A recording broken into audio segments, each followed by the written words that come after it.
Do you think standing near the light is a safe privilege? These cold, black basalt stones tell a different story. They witness the impossible week after week, only to witness something more terrifying than sin, the indifference of the heart. Judgment doesn't always come with consuming fire. It comes with the chilling silence of a city left to fade. The greatest danger isn't being lost in the dark, but standing in the midst of miracles while the heart remains unmoved. Even Sodom, the very symbol of depravity, had a better chance of survival than a place where the extraordinary became a mere habit. This was not a gentle suggestion, it was a verdict. In the 11th chapter of Matthew, Jesus stands in the heart of his adopted home and delivers a sentence that should have frozen every drop of blood in Galilee. He doesn't offer a parable. He doesn't use soft metaphors. He points at the very streets where he walked and declares that Capernaum, the city of miracles, will be brought down to Hades. Think about the weight of that word, Hades, the place of the dead, the abyss of silence. To the people listening, this was unthinkable. Capernaum was thriving. It was the jewel of the northern shore. It was the place where God himself walked in human flesh.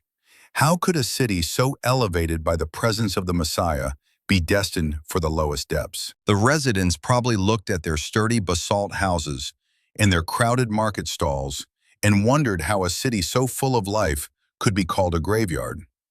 The answer lies in a comparison that sounds like a glitch in divine justice. Jesus looks back through thousands of years of history to the most infamous name in the human record, Sodom. We know the story of Sodom.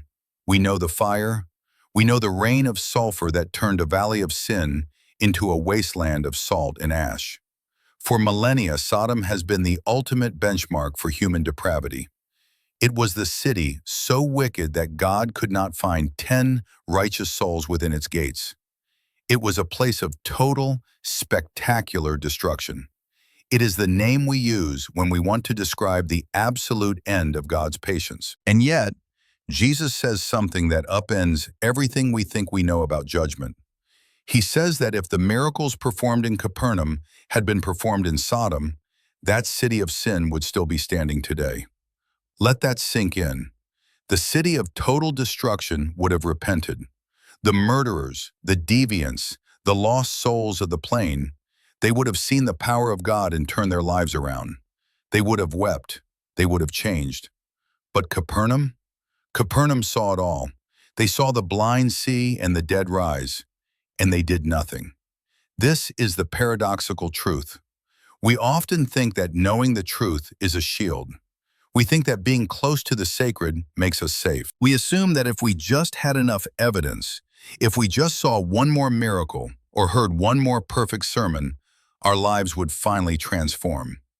We treat truth like a lucky charm we carry in our pockets. But Capernaum proves that the opposite is true. Proximity to the light does not automatically bring warmth. Sometimes it only brings a harder shadow. If you stand in the sun and refuse to move, you don't get enlightened, you get burned. Judgment in this divine mathematics is not a measure of how bad you were compared to your neighbor. It is a measure of how much light you rejected. Sodom was judged for its darkness.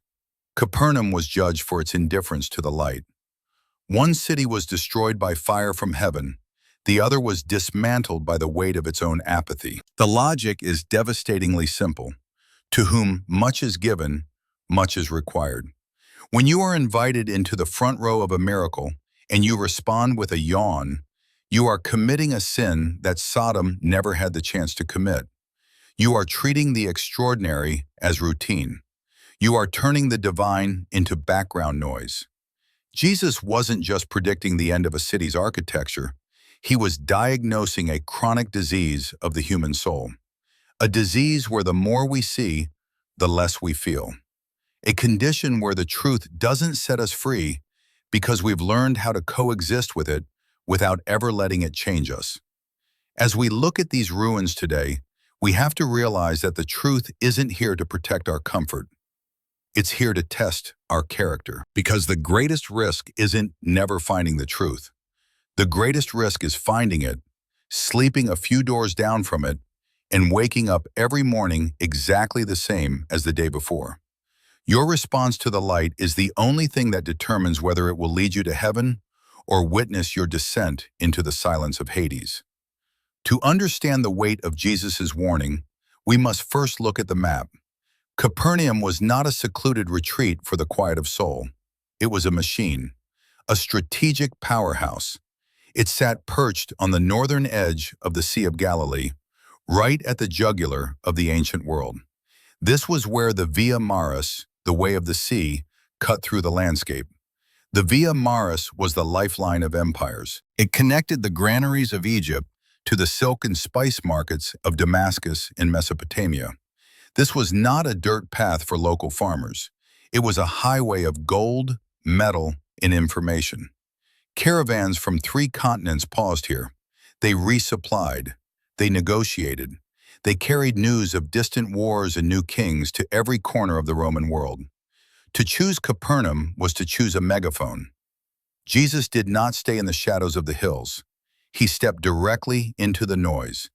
He chose a base of operations where the world would have to trip over him to get to work. At the center of this commerce stood the Roman custom post. In the ancient world where there is trade, there is a ledger. And where there is a ledger, there is a tax collector. This is where we find Matthew, Levi, a man who sat at the intersection of Roman law and Jewish life. His job was to count, to record, to take. He was the human link between the local fisherman and the distant authority of Caesar. To his neighbors, he was a traitor. To Rome, he was a necessary tool. To Jesus, he was an apostle. The existence of this tax post is the key. It proves that Capernaum was a place of high administrative interest. It brings us to a question that skeptics have asked for centuries. If a man was performing miracles in a Roman hub, why are the imperial records silent? Why don't the annals of Rome contain a Jesus file? To answer that, you have to understand how Rome viewed its borders. To an empire stretching from the damp forests of Britain to the scorching sands of Arabia, a religious stir in a Galilee village was background noise. Rome was a machine of bureaucracy. They recorded the movement of legions. They recorded the volume of grain. They recorded the collection of taxes. They did not record the sermons of a carpenter unless those sermons led to a tax strike or a violent rebellion. In the first century, Jesus was not a military threat. He was not a political insurrectionist. To the Roman governor in Caesarea, he was just another local teacher in a province full of them. Rome's silence isn't evidence of absence.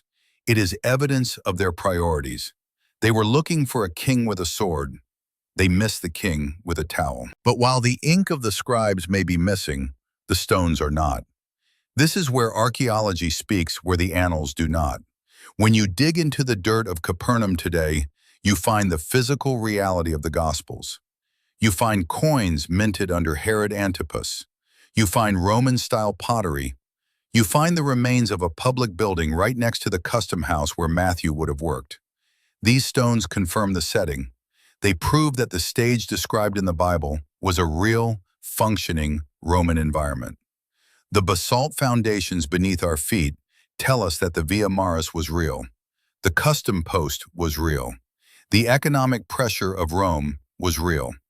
The Bible describes a world that matches the dirt and the stone perfectly. Rome may have considered Jesus insignificant to their official history, but they unintentionally recorded his context.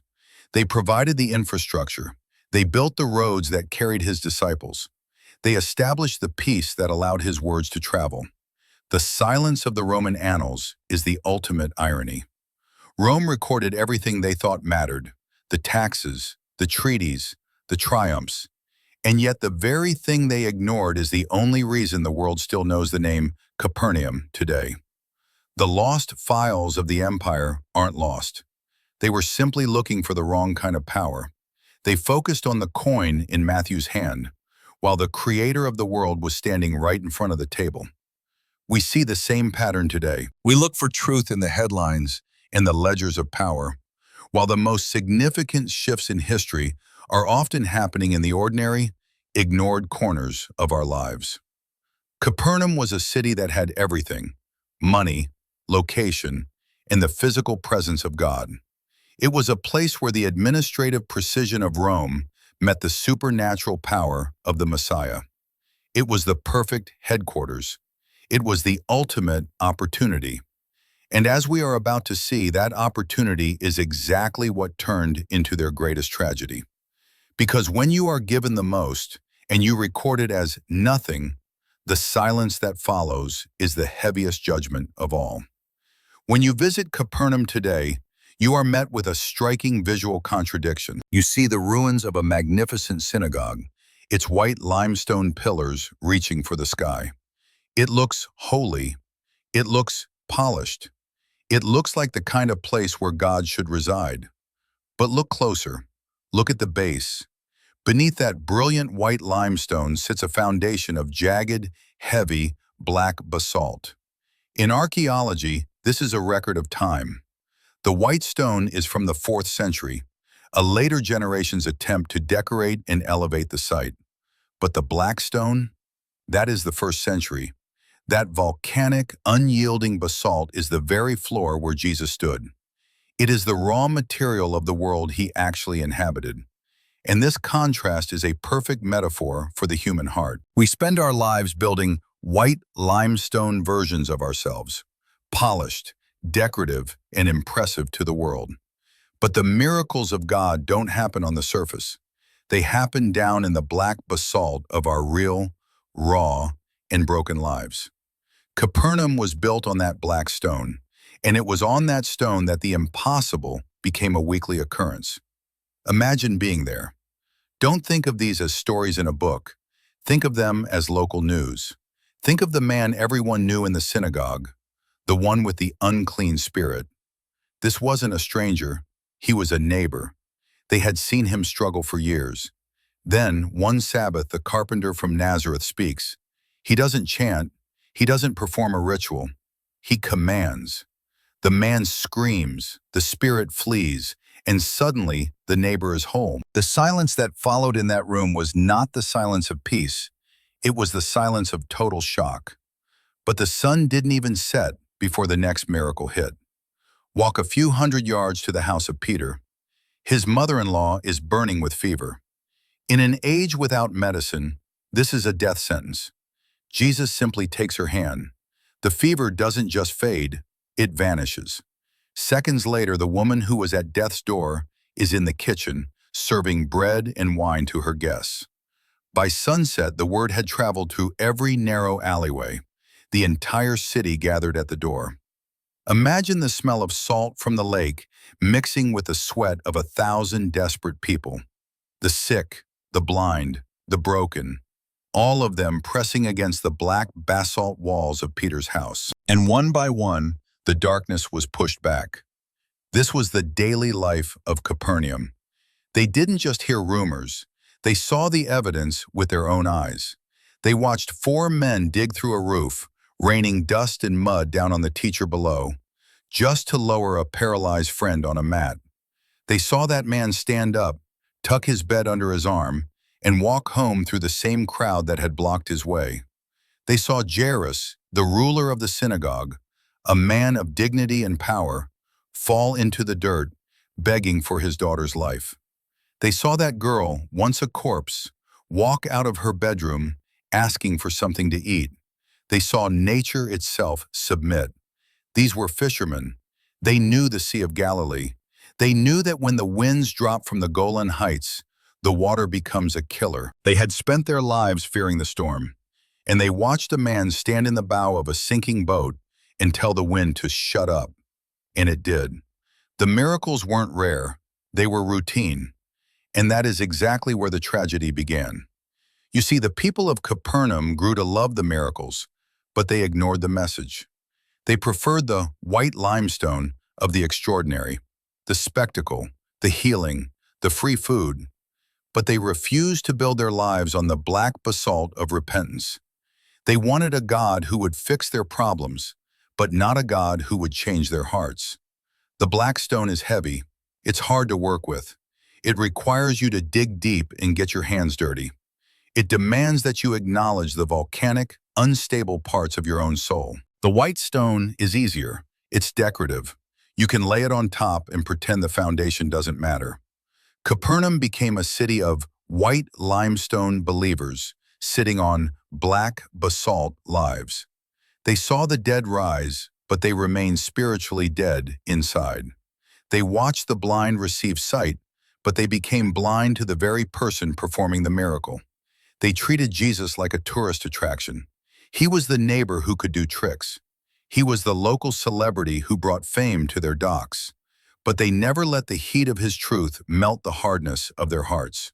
They kept the miracles on the surface, like a coat of white paint over a dark room. What about us? We look for the white limestone moments.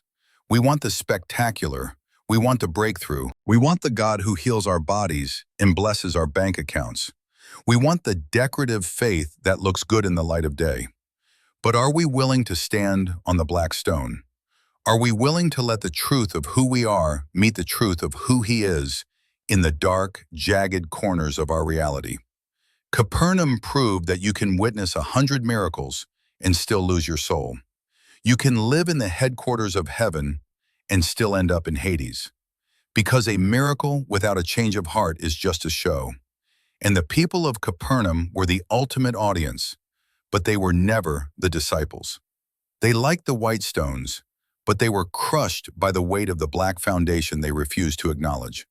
They saw the impossible every week, and yet they stayed exactly the same. And that, more than any storm or any demon, is the true terror of Capernaum. Imagine the scene.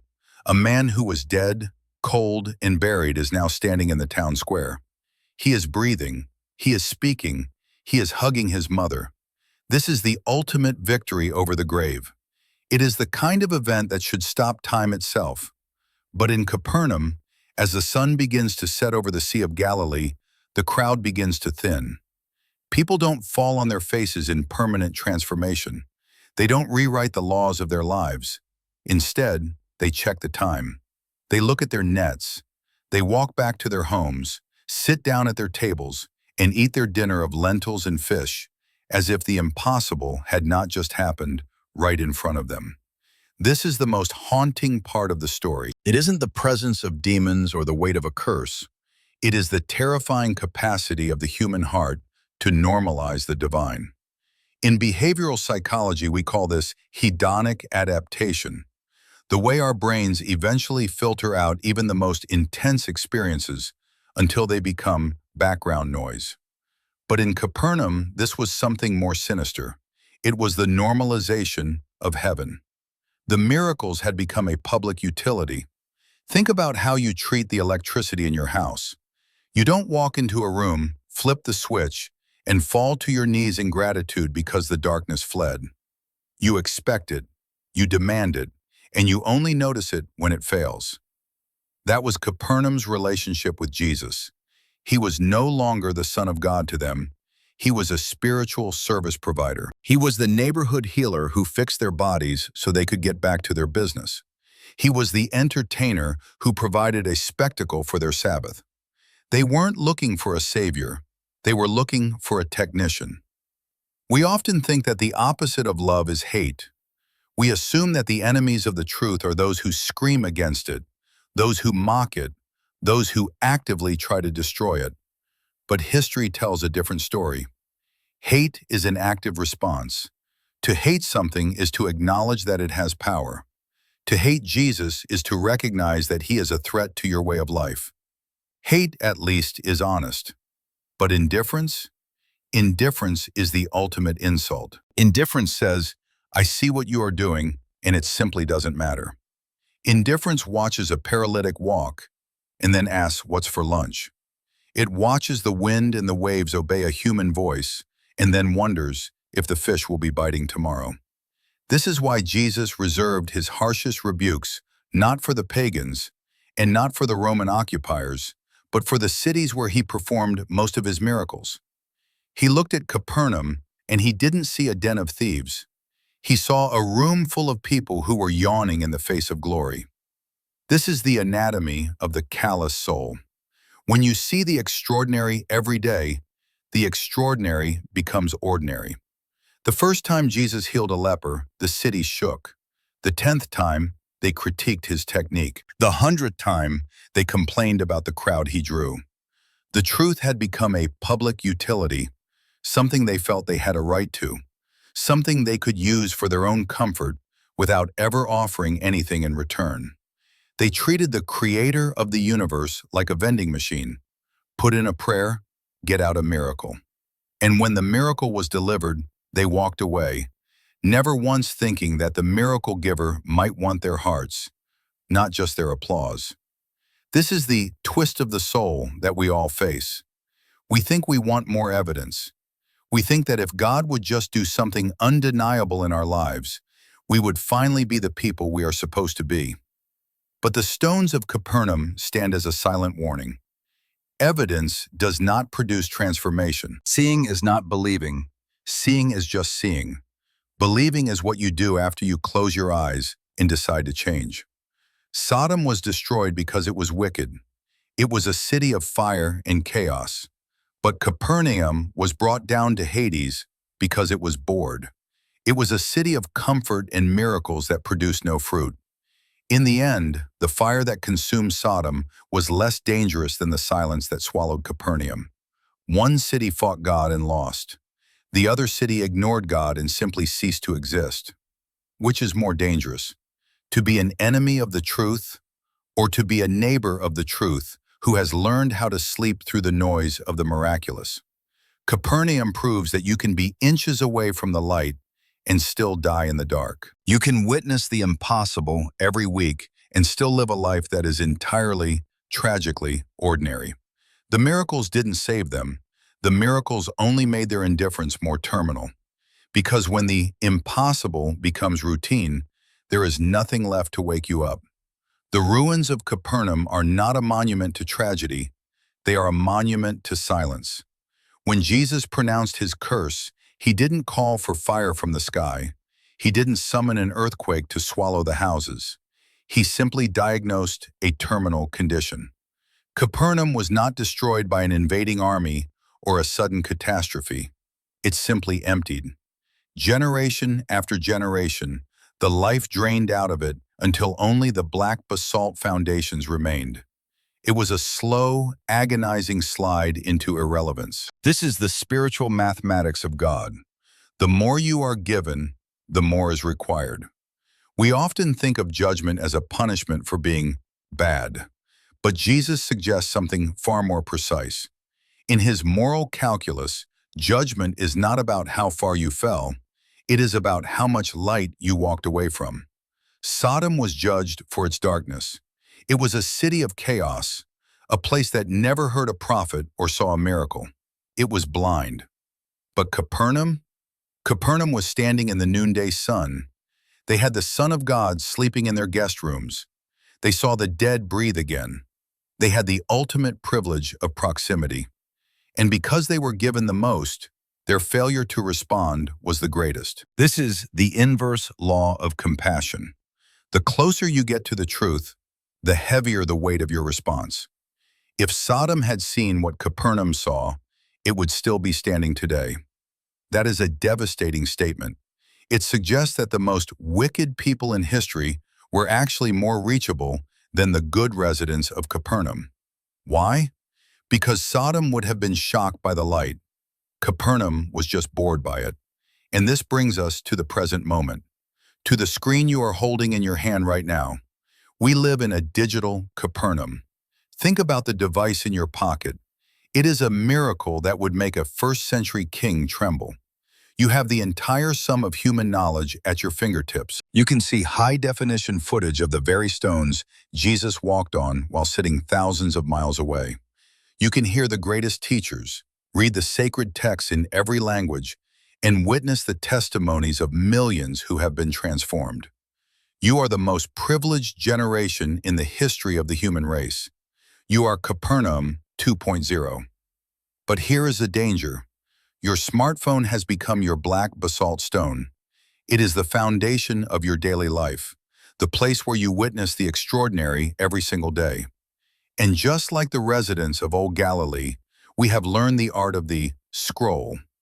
We see a story of profound suffering, and we scroll. We see a message of eternal truth, and we scroll. We watch a video about the judgment of God, we leave a like, and then we go back to our ordinary routines without a single shift in our hearts. The curse of Capernaum was not fire. It was gradual abandonment. It was the silence of a place where the sacred was treated as routine scenery. And that is the risk we take every time we consume the truth without allowing it to consume us. The ruins are still there. You can visit them. You can buy a ticket, take a photograph of the white limestone synagogue, and touch the black basalt foundations. Thousands do it every year. They walk the same streets, they see the same evidence, and they leave exactly the same as they arrived. The stones have seen miracles, and now they only see tourists. The question Jesus asked Capernaum is the same question echoing through your speakers right now. Will you be lifted to the heavens, or will you go down to Hades? Will you be elevated by the truth you have found, or will you be crushed by the weight of the truth you ignored? Knowing the truth doesn't protect you, it holds you accountable. We don't need more evidence. We don't need another miracle. We don't need God to prove himself one more time. We need metanoia, a change of mind, a total pivot of the soul. We need to stop being tourists of the sacred and start being disciples of the truth. If you have felt a stir in your heart while watching this, do not treat it as entertainment. Do not just move on to the next video in your feed. The greatest danger is not never finding God. The greatest danger is finding him, living next to him every day, and continuing to live as if he didn't exist. Don't let your life become a ruin. Don't let your legacy be the silence of a wasted privilege. Capernaum proved that seeing is not enough. You must respond. You must change. The light is here. The truth is in your hands. What you do with it in the next 5 minutes matters more than everything you've seen in the last hour. Touch the stone, but let the stone break your heart of stone, because the only thing more tragic than a city in ruins is a soul that saw the light and chose the shadows. Stop scrolling. Start repenting. The kingdom is here, and it's time to wake up.